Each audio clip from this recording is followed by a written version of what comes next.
welcome to episode number 1 of Arring It Out. I am your host, Jamie Arrington. Last week we had our intro episode, which, if you listened to it, you got to hear me talk about myself for a little over an hour, and all the hot air that came out of my mouth with that. Sounded like I was bragging the whole time, but really just wanted to give you guys a little backstory into myself and what I'm about. But with this podcast, I wanted to do a longer form podcast, get a little more in depth with the guests, and I want to talk with some of the best athletes in the world, some of the best entertainers, and people just involved in the business of sports. So that's what we're going to do on this show. And if you know me, you know that there is only one guest that can kick this off the right way. My favorite professional athlete of all time agreed to come on our show right out of the gate. He is one of the best pound-for-pound fighters of all time. He won titles all the way from middleweight to heavyweight. The first middleweight to win the heavyweight title in a very, very long time, and we're going to talk about that today. Currently, he's still fighting, he's still promoting, and he is one of the ringside commentators for HBO boxing. So, without any further ado, let's please welcome my first guest today, Roy Jones Jr.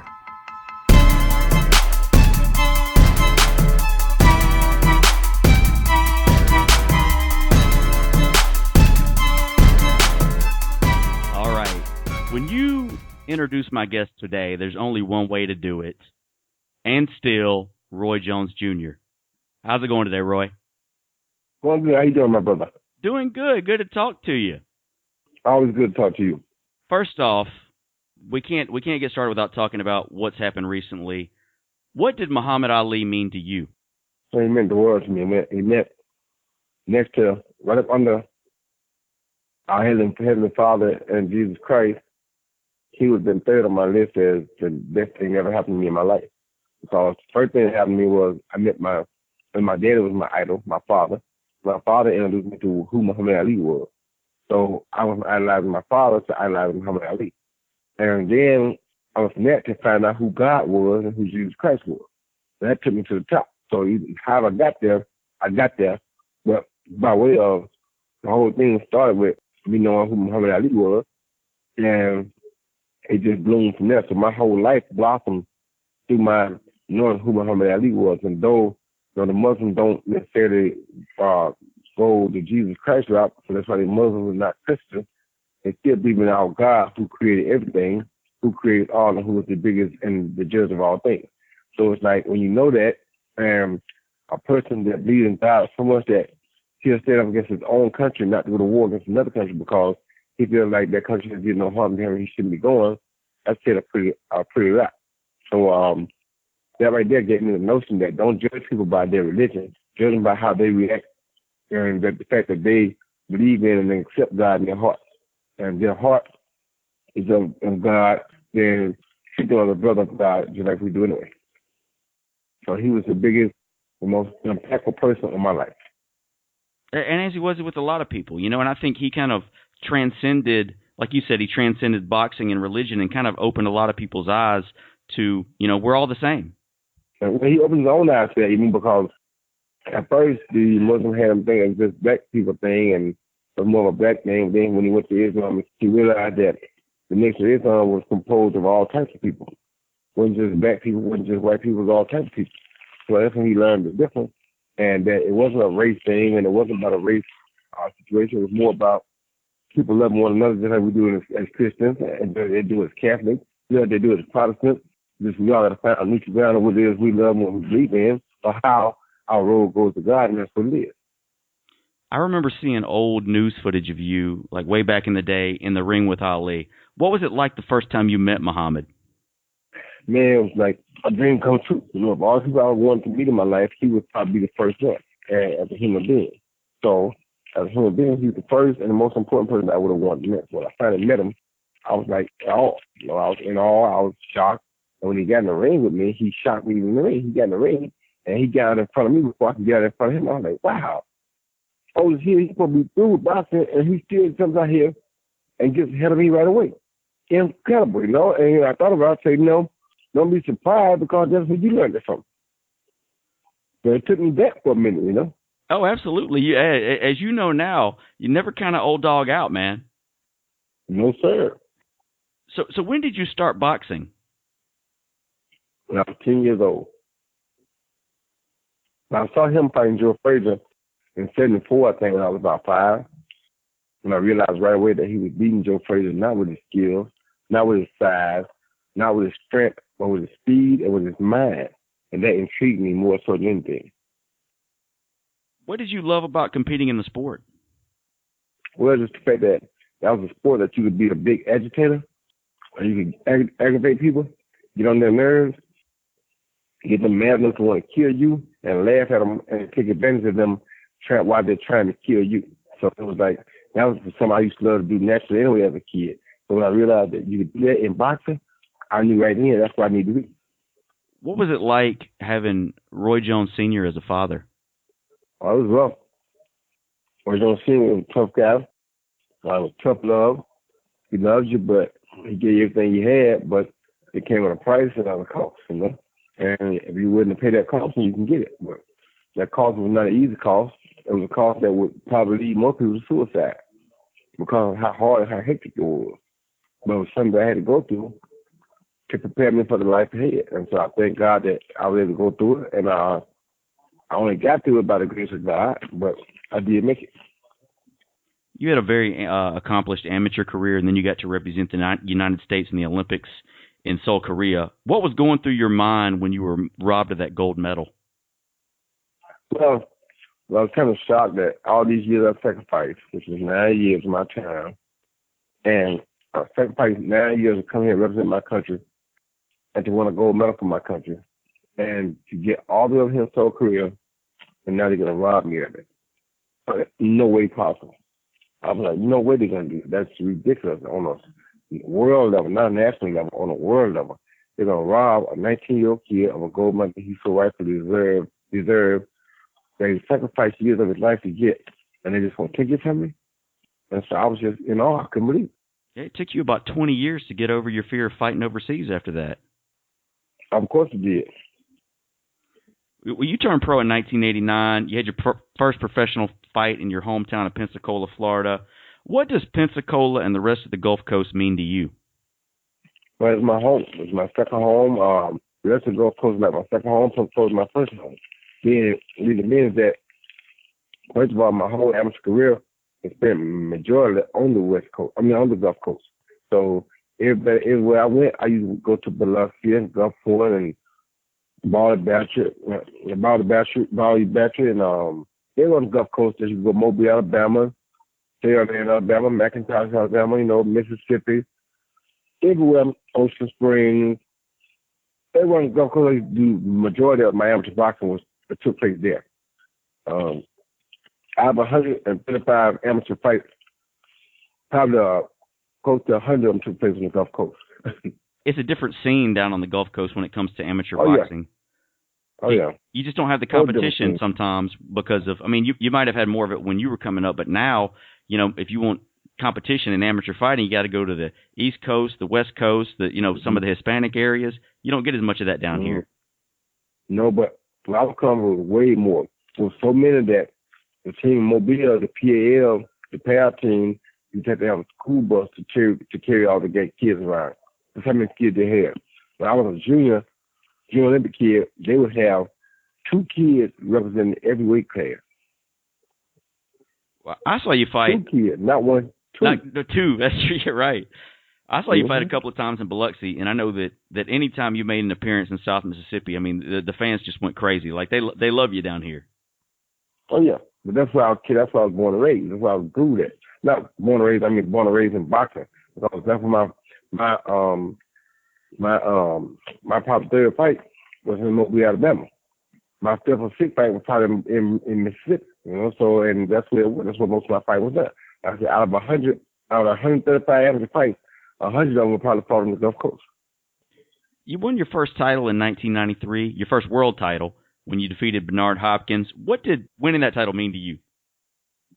Well, it was finally a mission accomplished because the whole reason you turn professional boxer is to become a world champion. you ain't aspiring to be a world champion. What reason are you turning pro for? Yeah, everybody want to make money, but you don't really make money unless you become a world champion. So once I turned pro, I was Olympic. I had to prove to the world that I was trying to find the best at the Olympics, like they said I was. That I deserved a gold medal, and I was going now that going to become a professional world champion. And that meant a lot for me to do that. Showmanship was always a big part of your game. I mean, I remember fights with James Toney and Glenn Kelly where you emulated moves from your Gamecocks. How important was it to put on a show for your fans? Very important, because that's something I got from the greatest Muhammad Ali. You're not going to do something spectacular and shock the world. You know, why should they look at you? Why should they give you their attention if you're not going to give them something spectacular to look at? So it's like, if I want to shock the world, then what am I going to fight for? Because anybody can watch a fight. A fight can happen anywhere. And you can watch a fight at the local bar. You can watch a fight anywhere. But if you see something that's going to shock you, when you watch Roy Jones box, you got to see something shocking. When you watch Sugar Muhammad Ali, Pernell Whitaker, when you saw us box, we got to give you something that's going to shock you while I watch the box.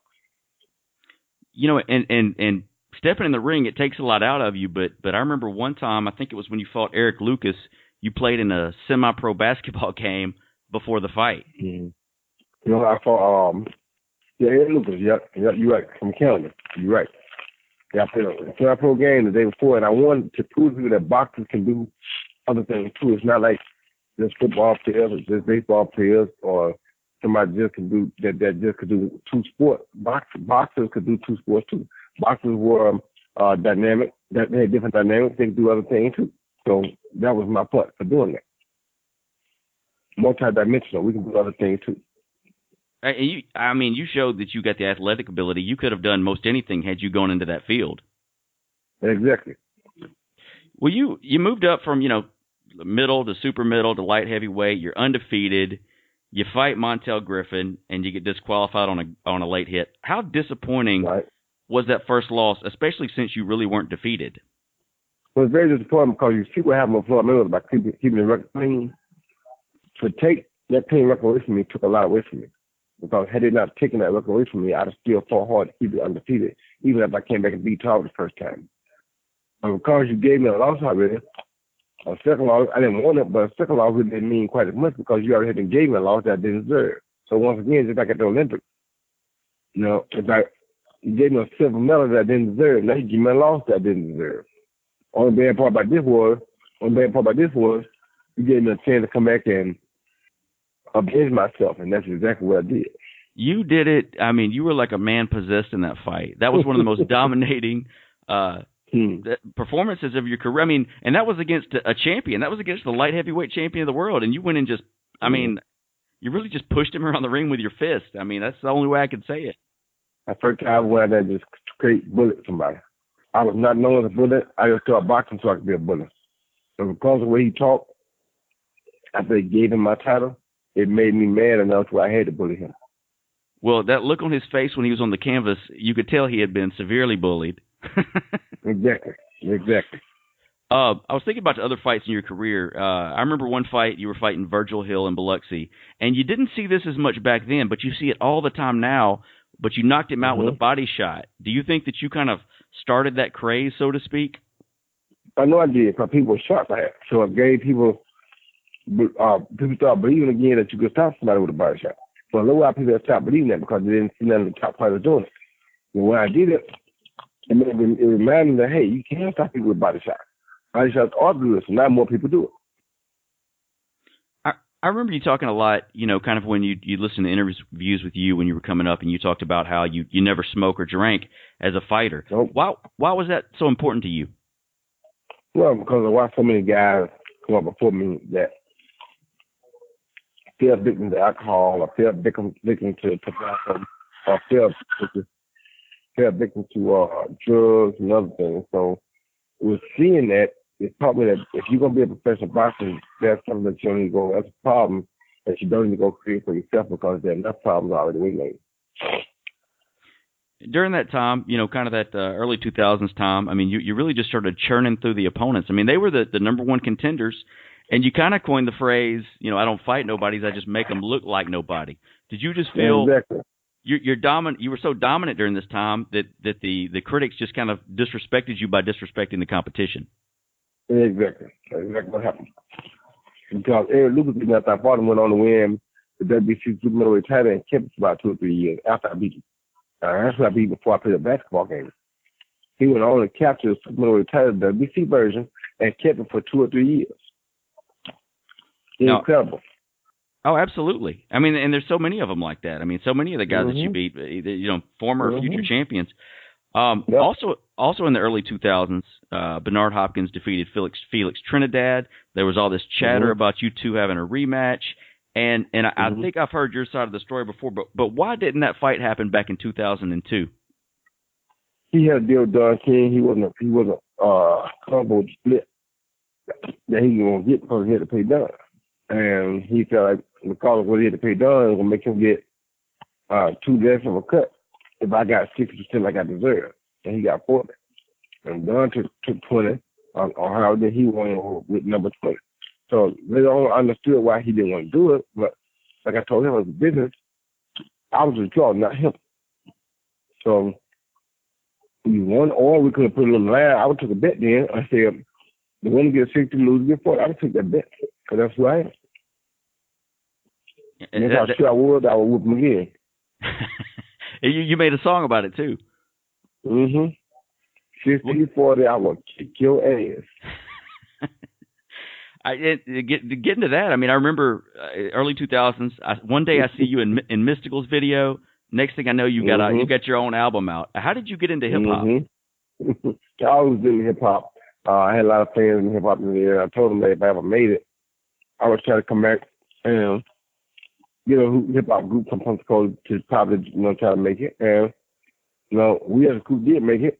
The first 2 are guys called Radio PG. They got me in community. So with that being said, we got a lot of covers. We got a record. We got got on top 5 all over the world. We did some really big records, so it was a great thing. I loved it. Hip hop is another way of speaking to people through music instead of just going and everybody want to listen to you at a press conference. Everybody want to listen to you at a speech that you're giving. So if you make hip hop music, they'll listen to that. Well, the second album too, Body Head Bangers Volume 1. I mean, yes, it was a great album, but you had, Juvenile, Bun B, Lil Boozy, Mike Jones, Petey Pablo, Mystical. all on this album. Mystical, yeah. Everybody on that album was dope to death. You hear me? I mean, people didn't expect the album to be what it was. The album was true. You got to think about it. You got Bun B, Mike Jones. I mean, come on, man. You don't get no better, man. I mean, Petey Pablo, Mr. Magic, Juvenile. It don't get no better, man. No, sir. No, so we actually, me and our mutual friend Brad Cooney, we actually spent some time with Mr. Magic at one of your fights, and it was really sad.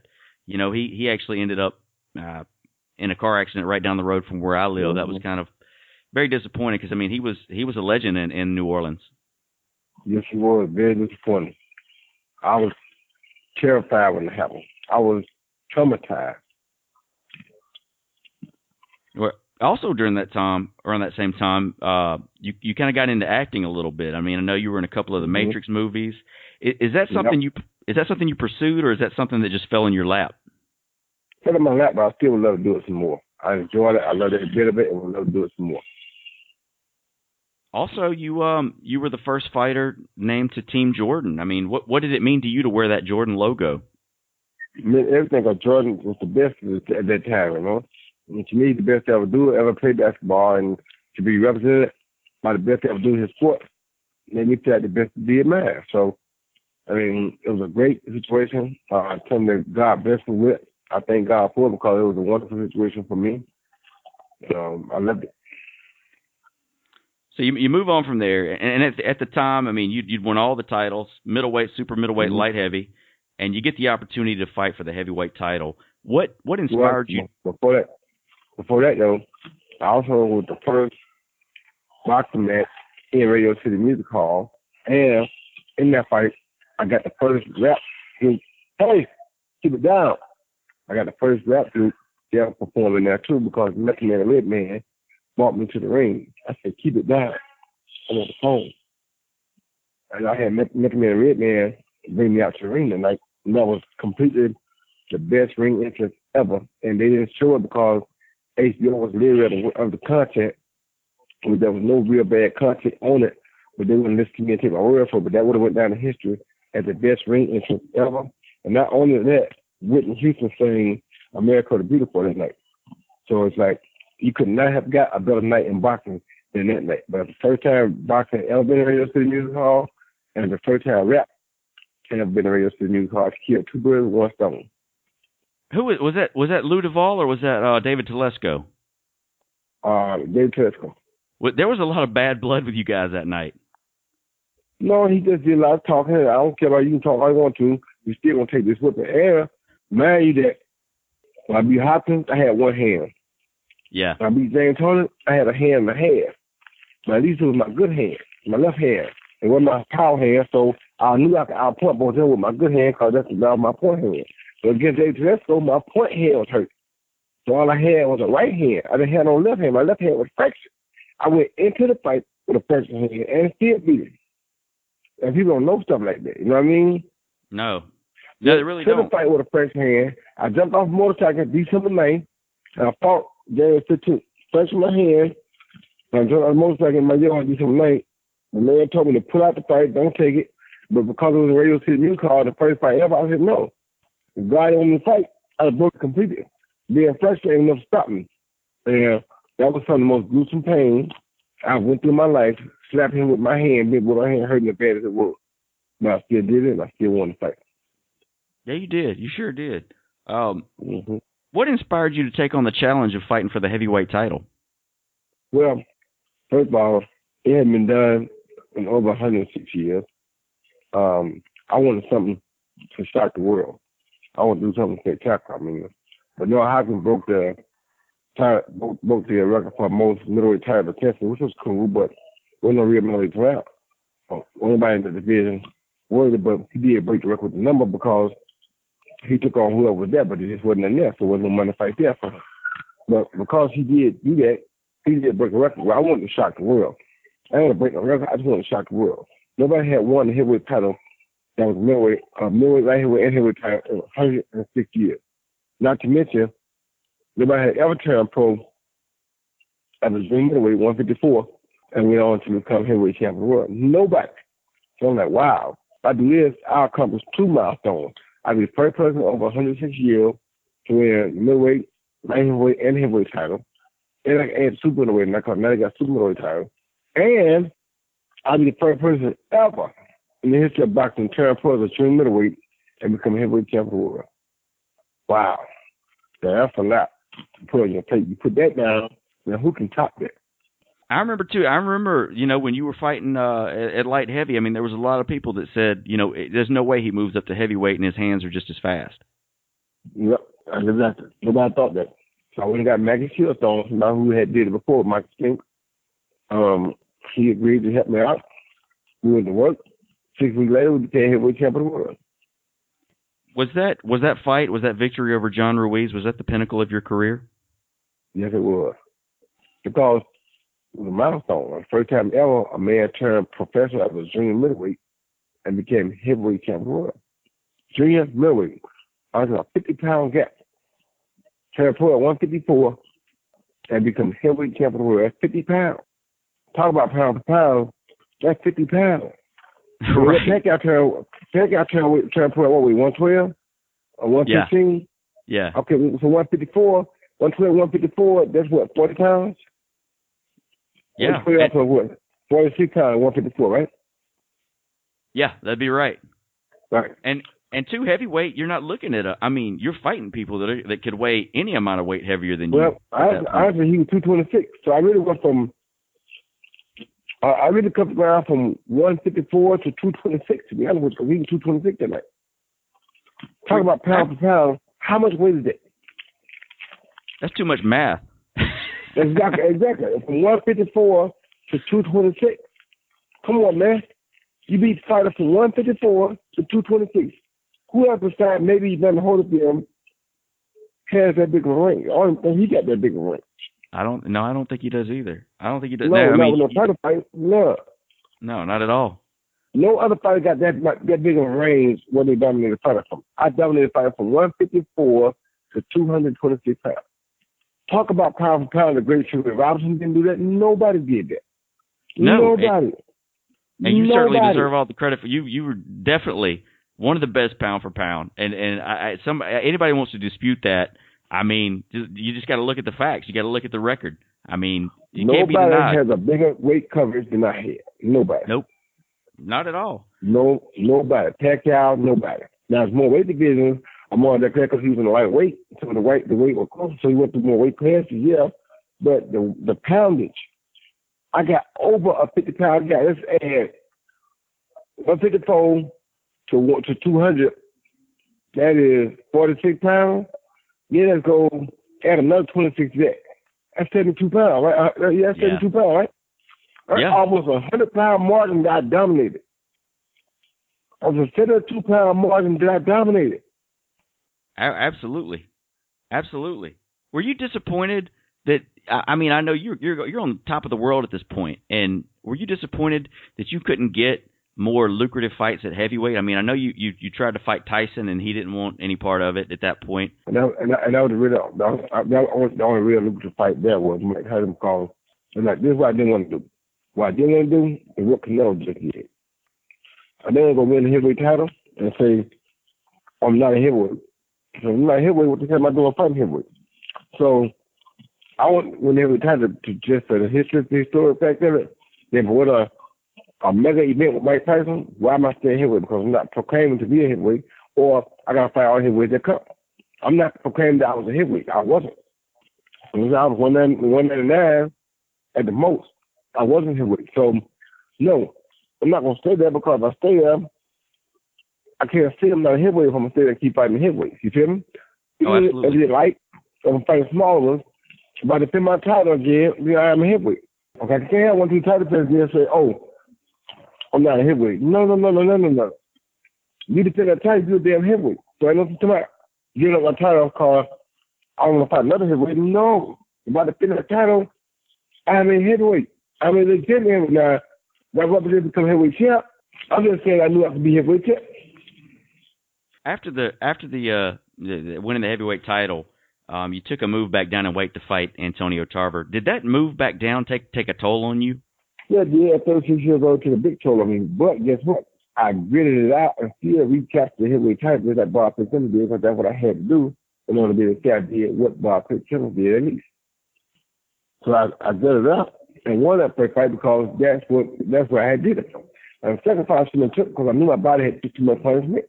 I should have either took off 2-3 years and waited, or I should have my body took a gruesome beating coming back down from 200 to 175. Yeah, it kind of seemed like that. It kind of seemed like it really, I mean, you were really just worn out, getting towards the end of that first Tarver fight. People ask me, right. And people ask me, if you do all those, do it again? Yes, I do the same thing because that's what I wanted to do. That's why I haven't been done it so many years, because it kills you doing it. But if it's going to kill me, I'm going to get it done. I'm going to live till about me, I'm still going to do it because I got it done before I died. You feel me? Yeah, right. And you moved down again. You moved down to 170 to fight Felix Trinidad, and I think you were the first former heavyweight champ to successfully fight at that weight. That's exactly right. How difficult was that? That was highly difficult, but I want to prove that I could, and to prove that I was not a legitimate heavyweight. I just had heavyweight skills. Well, you're past this point. You're still up there where you're fighting the some of the great fighters, but you weren't the same Roy at this point. You still were great, but you weren't the same Roy. How did you mentally prepare? I mean, how did you mentally deal with losing a fight when that's something you weren't necessarily accustomed to doing? Well, you have to understand that. Like, nothing good comes easy. Everything good, everything big, everything historic comes with a fight. So it's like Muhammad Ali did a lot of things in boxing, but he ended up with Parkinson, and he ended up with a lot of different situations because the higher you go, the bigger price you got to pay for it. You feel me? So it's like he was a testament to me of however high you go, it's still a price to be paid for that. He went to a place of greatness that nobody had ever been before. But he also had to fight a gruesome disease afterwards because, it's like we got to pay a price because of how high we go. So for me, I feel like losing those fights and not being able to give myself all that where I was a price and a sacrifice that I was going to make for doing what I did. But what I did was something that had never been done before. And that's why, because it almost killed a man to be able to dominate for a 75-pound range. You feel me? Oh, absolutely. To be dominant for a 75-pound range is almost going to kill him. Jamie Robinson almost had a stroke in the ring. He had to stop. He couldn't go on no more because at 175, he was out of gas. You understand where I'm coming from? So right. And people don't understand, so you got to know that. So it's like, it ain't just me. It almost kills me to do something like that. That's why it had been done once, and that's why it had been 106 years since that one time it happened. So you have to understand that to accomplish something super heroic, you got to sacrifice something to get it. That's why it don't get done too often, Oh, no doubt. An amazing accomplishment. I mean, nobody's done it since then. Nobody's come close since then. Well, it was like I said, that's over a century it hadn't been done it. You feel me? Yeah. Oh, absolutely, Roy. Well, lately you're still fighting. You're still active. You've been fighting. You got over your fear of going overseas, and you've kind of been accepted by the Russian people. I mean, what is? You've got dual citizenship now. How did all of that come about? Mr. Putin, one of the nicest people, one of the best presidents on the planet. It's just, I love people. I think we are all brothers and sisters combined through God, through the grace of God, through Christ. I feel like we are all brothers and sisters, whether we believe in that or whether we believe in Buddhism or Hinduism or we believe in Muslims or whatever we believe in. We still brothers and sisters in faith. And all of us know that God is the creator and the master of all things. So as long as we know that, we all should be okay because we all have different ways of getting to God. I do still believe that Jesus Christ is the Son of God, but some people dispute that and don't believe or have reasons for disputing, which, you can understand. Everybody going to have a way everybody going to interpret things different.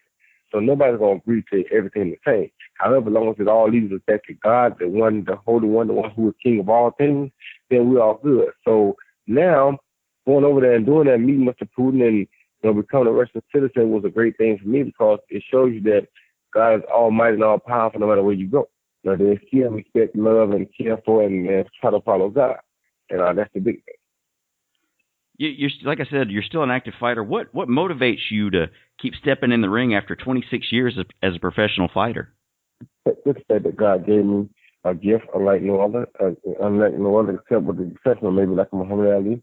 So I haven't seen anybody else that can get in the ring and get away with the things that me and Ali get away with. So I have a gift that's exceptional, and it's hard to let that gift go. Even Ali, with the last few words, when he could mumble a few words, you understand and you feel what I was saying. I'm thinking about making a comeback. Every time, it's always on his mind, it's like, how do we stop? Because we are so gifted and so blessed. It's like, how do we stop? It's like we got to be almost there to stop. If our body don't stop, we might not stop. So it's like, how do we stop? We got a kicker in us, but don't really allow. Look at Bernard. Bernard Capricorn, look at him. He's still going at 49 years old, 50 years old. You feel me? So it's like, man, how do we stop? Man, it's not like we trying to prove that we will be at this age. We know that at this age, we got to be smart about how we do it. And take fights that make the most sense and then a more eventful than so fights. But at the same time, we still refuse to just lay down and not do nothing because that's where our passion is. So the fact that God gave me that gift makes me continue to want to go on, and because I still know that I can display that gift better than most people can. I can display that gift better than 95% of people walking around on planet Earth today. Well, you get a lot of, the people that would doubt something like that. Most of the people don't understand the heart of a champion. The people that, get in the ring and fight for a living, most people don't understand what that's like, so it's tough for them to relate to a given timeline. They don't realize that the best thing that can happen to a person like us is that we die there.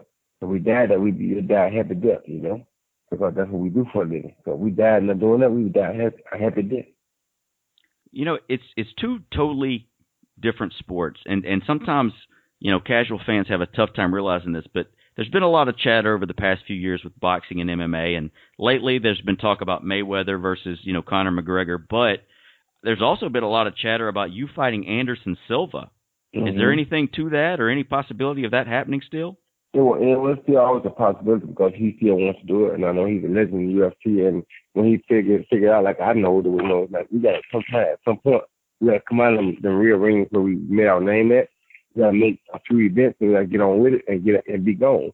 So right now, I mean, you got to think about it. If you did a McGregor, Mayweather, Jones, Anderson event, that would be one of the biggest events ever in the history of sports, period. You feel me? Because it would be 4 top names, 2 old, 2 new, and in 2 separate sports. And to be honest, you know, I don't see where I never seen McGregor really box good enough to think that he would have a chance with Floyd, but I know that he does have, you know, enough power to try to land a knockout blow with a big fan of Anderson. And he shouldn't really have a chance with me, but they do have enough power with him and they know how to land a knockout blow. So that would be the only thing that would be difficult for me and Floyd, is make sure we don't let them land that one shot. Because in boxing, we know it don't take one. And those who guys know that too. They know they outclass that for the skill of boxing goes, yet they are good enough fighters where they can get themselves in and land one shot. And with a person like Anderson, you got to wonder, will that shot be the one that's enough can he get enough must on to do the job? And the same with Conor, can he get enough on to do the job? Jordan's one of the best defensive fighters ever, so it's going to be very difficult for Conor to get that job. But you know me, I'm going to fight. I'm going to give you opportunity because I'm going to be fighting. So Anderson would have a chance to land that shot. He can land it, but you know, because I ain't gonna be running from him. I'm an offensive fighter. I'm gonna be putting my offense out there. So you know, it'll be a good situation. It'll be a great event, but I just don't think that the people, the higher ups in the UFC, would ever let something like that happen. But it definitely would be the biggest event in the sport, in both sports right now. Oh no, they're not going to do anything to let any of their fighters be at a disadvantage. No. Not at all. No. Well, Roy, you were one of the most decorated fighters to ever step in the ring. Do you have any idea about how many title belts you've accrued over these years? No, I have no idea. Never counted. I tell you what, though, when I was 175-pound champ, I won every belt I could get my hands on. I think I had every belt except WBO. That's because I couldn't get Dave Michalczewski to come over here to fight me. I know if I went over there and took all my belts over there, I may not leave more than with them in a fair shape. I couldn't go for that because of what happened in his career. But if I got all the belts except yours and you said you the man, shouldn't that make you want to go ahead and get some of my belts? Because you can get them all. You can get them all in one fight. I got to fight you. You were just one of them. I had all the rest of them. I had them. All you had to do was come and bring your one, and you can put your one up to get them all. But you didn't. I remember all that chatter, man. Darius running his mouth, but you were number one. So if you want to be number one, you got to come fight number one. If you want to beat the man, you got to beat the man. But listen, I got at least 8 titles. I got every light heavyweight title that's possible of having at the time, except the WBO. You got one. You want me to come put all my 8 titles on the line in your backyard for your one? No, that's stupid. Why would I do that?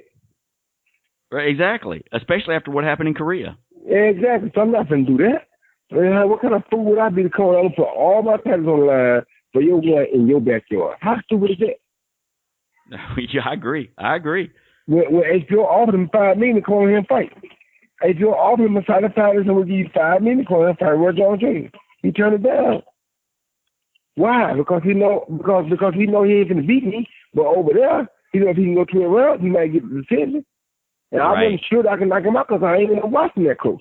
But I ain't going to go there and bet on I got to go knock him out. The best way to get knocked out is to go there trying to knock somebody out. And you yourself probably won't get caught. So I wasn't going to do that. That's a setup. Where would you rank yourself among the all-time greats? To be honest with you, the record speaks for itself. How many people, and nobody's ever going to be greater than Muhammad Ali, but how many people have went and taken away from how many people have turned pro as a junior middleweight and became heavyweight champion of the world? How many people have a dominance era of over 72 pounds? You feel me? How many people besides Bob Fitzgerald won middleweight, light heavyweight title, they went back down and recaptured the light heavyweight title? How many have done it? It ain't hard to figure out. How many have done it? One. The great Shanae Robinson tried. He couldn't do it. How many done it? Abel won. And the only person I'm going to put myself behind is the greatest, and that's Muhammad Ali. The rest of them I can't put in front of me. They ain't did enough to get ahead of me. Undefeated, I couldn't stay undefeated if I don't fight nobody. They don't mean nothing. Right. I'm with you, Roy.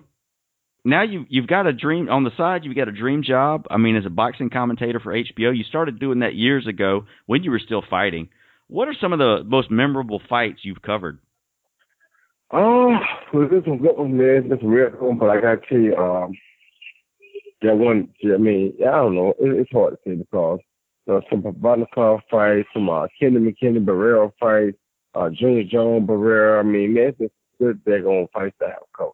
So it's hard to say, and I don't want to leave nobody off because there's so many of them. The list goes on. It's like Pavanikov, Bradley. I mean, come on, man. It's so many good fights to have covered that it's hard to tell. You know, I just forgot some of the fights, some of the names of the fighters that this one good fight, but I know to me the McKinney Barrera fight, the Pavanikov Bradley fight, even the fight last weekend with Lopez and Salida, man. I mean, come on, man. There's so many of those fights I've covered. It's hard to remember which one was the best. Are there any fighters out there right now that kind of remind you of yourself when you were younger? Yeah, Vasyl Lomachenko. Yeah. Well, what are your thoughts on Gennady Golovkin? I love Gennady. He's a little bit different from me. He's more like a Mike Tyson type dude. He's a middleweight that goes there and gets him out of there. So he had a deep amateur background, and I did too. But he's a guy that's he's a seek and destroy type guy. You know, he's not as much of a technician as I was, but he's a seek and destroy type guy. And it's like 2 times entertainment. Either you be the Roy Jones, Sugar Ray Leonard, Muhammad Ali, Premier Whitaker type entertainer, or you be the Mike Tyson, Joe Foreman, Gennady Golovkin type entertainer. You know what I'm saying? You can you entertain with your showmanship, or you entertain with knockout. He's one of those guys that's superior at entertaining with knockout. You know, it seems like right now it doesn't really seem like there's anybody kind of in his, you know, unless he were to move up, that would really give him fits. What would be the strategy to beat somebody like that? Well, I mean, it's hard because he's such a head-up fighter. You got to be in spectacular shape for one. After being in spectacular shape, that thing that can be done. I'm not going to give away no secret over interviews because I'm not trying to get that beat like that because I love boxing. Hey, what I told y'all. I know we're doing for the sport of boxing, but at the same time, you know, everybody can be beat. I mean, it's just a matter of figuring them out and figure out what it takes to beat it. So, yeah. Well, what is next for Roy Jones? I'm not sure yet. You know, still going on, doing a couple of things here and there, doing some promoting, doing some training. You never know about Roy Jones. He's always going to be some kind of a test boxing. He's going to be commentating. And I think he's on the fight game with Joe Nesbitt tonight to talk about Muhammad Ali. It's a great fight game edition tonight on HBO. So if you're up and you get a chance, I think it comes on 10:40 Eastern time. So if you get a chance, make sure you check it out. A great show from Muhammad Ali. And you never can tell about Roy Jones. I'm a lot like he was my idol, so I think a lot up to him. And I'm always thinking about a comeback. Well, do you have any final words for your fans out there? My final words for my fans are thank you guys for supporting me over the years. Thank you guys for being there when I need the support. I know you guys are concerned. A lot of people are concerned about health issues and all that, but like I tell people all the time, I got 37 years in that I can't back out. And one more year ain't going to hurt nothing with me when you got 37 years. What's wrong having 40, you know? As Roy, man, I'm telling you, man, it's an honor to have you on the show. And, thank you know, brother. You've inspired a lot of people, including myself, so I wish you nothing but peace, happiness, and continued success, my man. Thank you, brother. I appreciate that. Thanks, Roy. God bless y'all. God bless you, too. And thanks for doing it. Roy Jones Jr., everybody. That was terrific. Thank you so much for coming on, Roy. I hope I didn't get too fanboy in that one.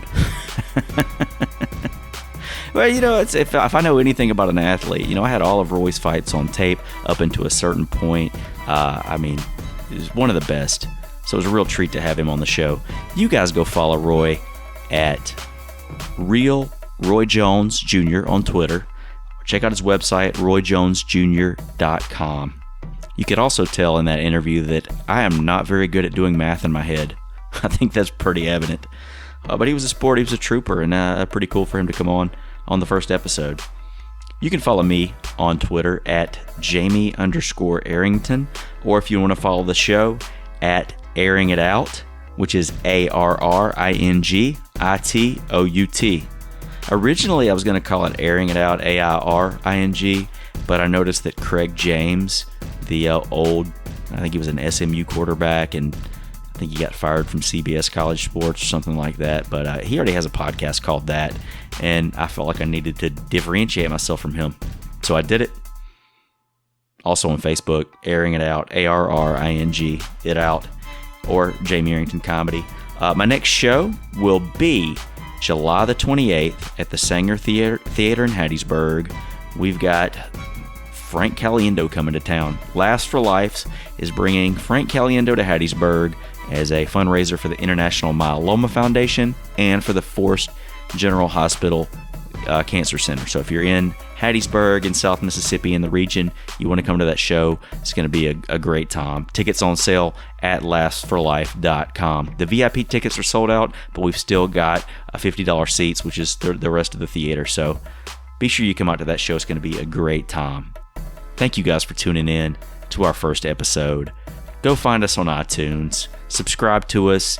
Give us some stars. Give us some good ratings. We're on Google Play as well and on SoundCloud. So be sure you keep up with us each and every week. We're going to be interviewing people from all different walks of life, different sports, different positions within sports, different entertainers. It's going to be a great time, so stay tuned. You guys take care of yourself. We'll see you next week with another amazing guest.